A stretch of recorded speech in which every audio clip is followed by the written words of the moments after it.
tụi này chú covid cái chú cho tị tụi cái này đâu tụi cái nhưng mà cái tị tụi rồi mấy à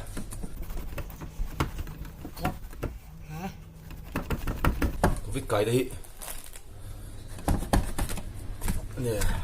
là na te chú lo mấy thế à cái điểm hậu là ba không phải thông sẽ thực hiện cái này về lấy lọ chuột đông cuốn khét thì cái tính lo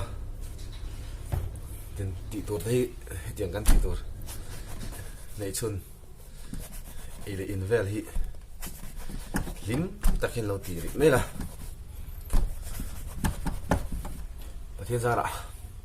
cần đâm lệ vắt đồn bốc à thì đây là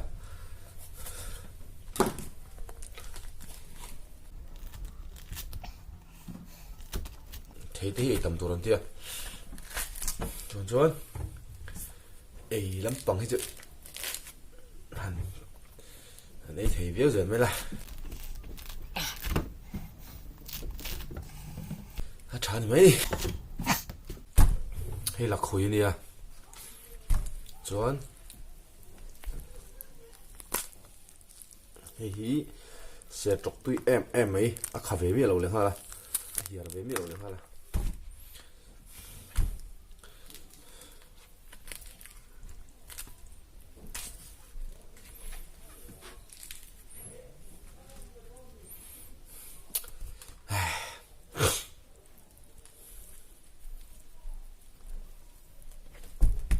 sorry là lậm mày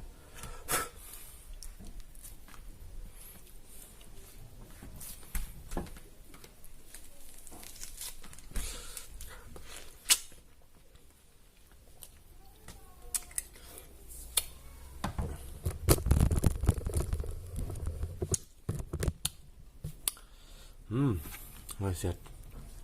chọc khá nhá hay hơn là khui quay thua thum vọc lên rồi chưa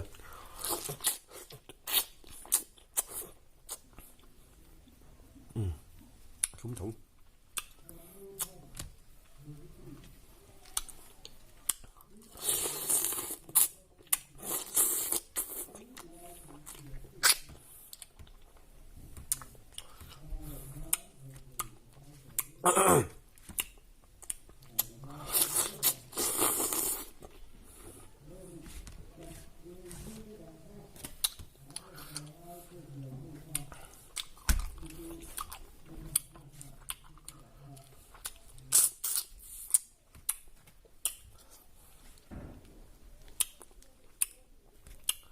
thì ý chọc về rồi mới là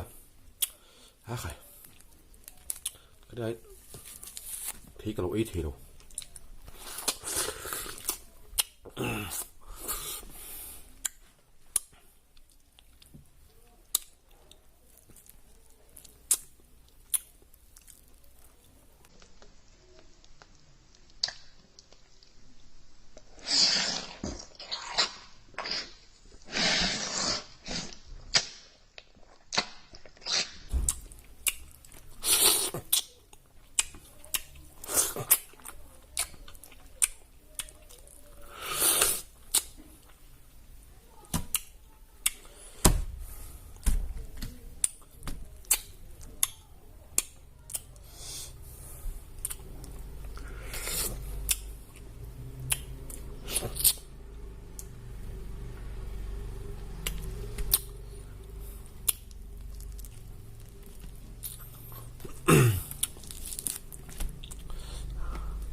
Ui.